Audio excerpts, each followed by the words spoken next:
Hello, my dear listeners. Welcome back to another cozy episode of Dear Listeners, where feelings meet language and where our daily life becomes the story. I'm Sunita Rawat, and today's episode is about something invisible, yet very, very heavy.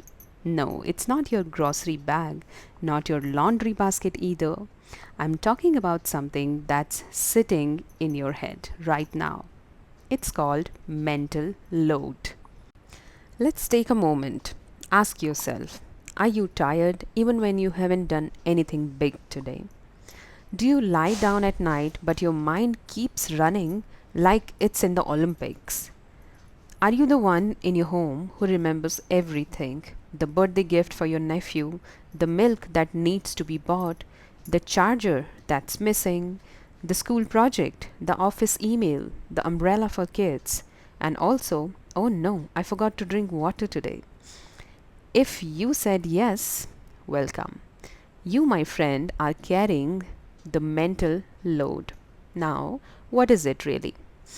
Mental load is the invisible work we do inside our minds all the time. It's the planning, the remembering, the worrying, the organizing, and the funny thing is, nobody sees it. There is no thank you card for remembering to defrost the chicken, no medal for checking your kid's school diary every day, no applause for remembering passwords, bill dates, or that tomorrow is yellow dress day at school. It's like being a manager, but with no salary, no holidays, and no appreciation. Sounds familiar? It should, because most of us are carrying this load quietly, especially women, moms, wives, daughters, but even students, office workers, and yes, English learners too. Even while listening to this podcast, you might be thinking, did I switch off the gas? Do I have curd in the fridge? Oh, and I still haven't replied to that WhatsApp message. See, mental load. Let's go deeper. I'll tell you a story. Okay, dear listeners, let me walk you through a regular morning. It starts peacefully. The alarm rings at 5:30 a.m. I open one eye and the other, and before I even step out of bed, my brain starts running a marathon. Is there milk in the fridge? Did I soak the almonds for the kids? What did the tutor say yesterday? Was the test on Friday or Monday? Oh no, it's Friday today. White dress for assembly. Wait, where is the white dress? Did I wash it? Did I even switch off the washing machine yesterday night? And my YouTube upload? I haven't written the description yet. Where is my charger? Mind you, my body is still horizontal, but my brain full marathon mode. Does this happen to you too? Mental load begins before the tea even reaches your lips. And by 8 a.m., I've already made 50 decisions: what to pack for lunch, what to wear, what's the plan for dinner, where are the socks, who left the towel on the floor, and where did the school diary disappear again? And the funniest part, no one sees it. On the outside, I'm just getting ready for the day. But inside, it's like traffic on Delhi roads. Now, let me explain something here. Mental load comes in many forms. Sometimes it's emotional. You're worried about someone. Sometimes it's social. Did I wish my friend on her birthday? Sometimes it's physical. I haven't walked in days. And sometimes it's linguistic. Yes, especially if you're learning English. I know many of you listening are working on your English every day. You want to speak fluently, clearly, and confidently. And that too becomes a part of your mental load. Because even when you're talking to someone casually, your brain is going, was that the right tense? Did I pronounce the word correctly? Should I say I have gone or I went? Oh God, I said it wrong again. See, mental load. This invisible pressure to speak right while also doing all the daily tasks, that's double work and it's exhausting. So, to all my listeners who are learning English, I see you. You're not just learning a language, you're doing it while being a parent, a student, an employee, a cook, a driver, a caregiver, all at once. Give yourself some credit. Now, let's ask the real question. why are we all feeling this more than ever? Why does this generation, yes, our generation, feel like our brains are tired all the time? Well, let me give you three simple reasons, not in bullet points, just in conversation. First, information overload. We are constantly bombarded with information. Instagram reels, WhatsApp groups, YouTube tutorials, breaking news, shopping deals, bank alerts. Our brains are processing more in one day than our grandparents did it in a whole month. And our poor minds, they don't know where to rest. Second, we don't have off time anymore. Even when we are not working, we are mentally working. Lying in bed, still scrolling. Eating lunch, still replying to messages. Sitting quietly, still worrying. Our minds are like open tabs in a browser, always running. And third, we have forgotten how to ask for help because somewhere society told us if you are doing everything, you're strong. If you are tired, don't show it. If you need help, you are weak. And I say no, that's not strength. That's suffering in silence. Dear listener, it's okay to say I'm tired, I need a break, I forgot, I need help. Even superheroes have sidekicks. Why shouldn't we?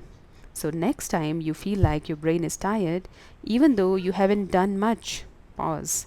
Don't say I'm lazy, say my brain is carrying a lot right now. You're not lazy, you're overloaded. And just because no one can see your mental load doesn't mean it's not real. Your mind is doing its best. It deserves rest too.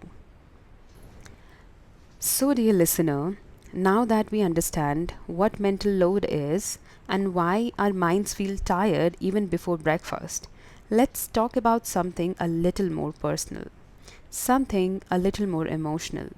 Let's talk about how this invisible mental load affects our relationships.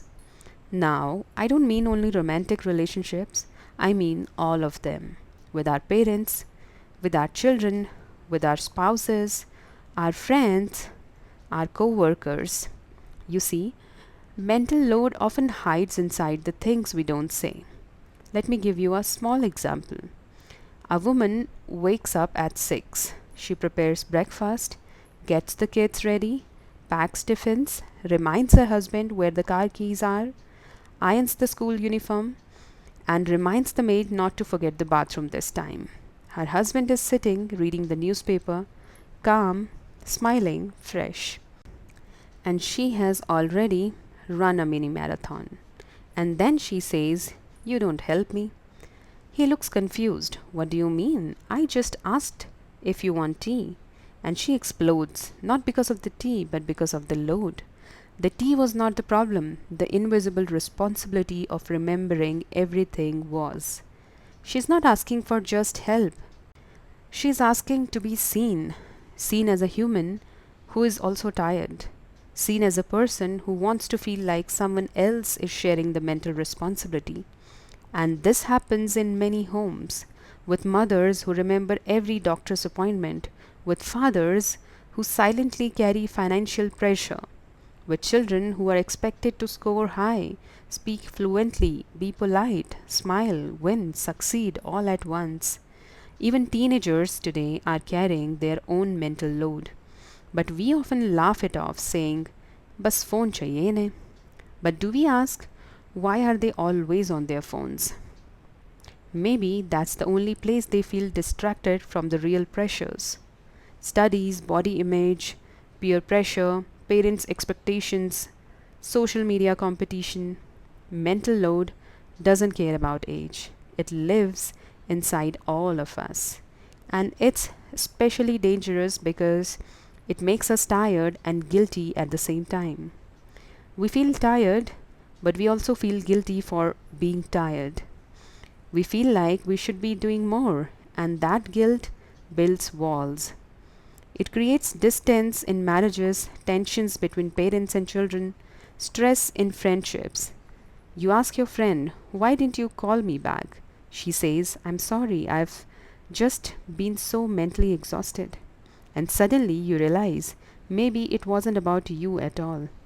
Mental load isn't selfish, it's silent. We must stop expecting people to just know what we are feeling. No one can read a tired heart. You have to speak gently, clearly, kindly. Let me give you a few phrases you can use, dear listener, the next time your mental load feels too much. I'm feeling a little overloaded today. Can we talk later? I need a small break, not because I don't care, but because I'm exhausted. I'm not upset with you, I'm just mentally tired. Can you please help me remember this? My brain is juggling too much right now. And if you are on receiving end of someone's silence, ask with softness, "Hey, you seem quiet. Do you want to talk about what's on your mind?" It might open a door. Mental load affects love, it affects language, it affects our peace. But the good news, it can be shared. When someone says, "Let me handle this one thing today." When your partner says, "Don't worry, I'll pack the school bag." When your child says, "Can I help with the dishes?" When your colleague says, "Take a break, I'll handle the file." That's not just help, that's healing. So let's not wait for someone to collapse before we ask what they are carrying. Sometimes asking "How are you" really is the kindest thing you can say. In the final part of this episode, I'll talk about how you can lighten your own mental load without quitting life, family, career, or English practice. Because no, you don't need to run away to the mountains, although that sounds very nice. You just need to start small. We'll talk about that in the next few minutes, but for now, breathe. You're doing better than you think. So, here we are, dear listener, in the final stretch of today's episode. We've spoken about what mental load is, how it hides in our day to day lives, how it quietly weighs down our relationships, and how it's slowly becoming our normal. Now, let's talk about something really important. How do we lighten the load without quitting life? Because let's be honest, we can't all run off to the Himalayas, right? We still have dishes to wash, jobs to do, WhatsApp groups to mute, and yes, English to practice. So, what can we actually do? The answer, my dear listener, is in two gentle words. Start small. Let me say that again. Start small. Because mental load is built from tiny things, and tiny things are exactly what will help you release it. Here are a few ideas, not rules, not advice, just friendly suggestions from me to you.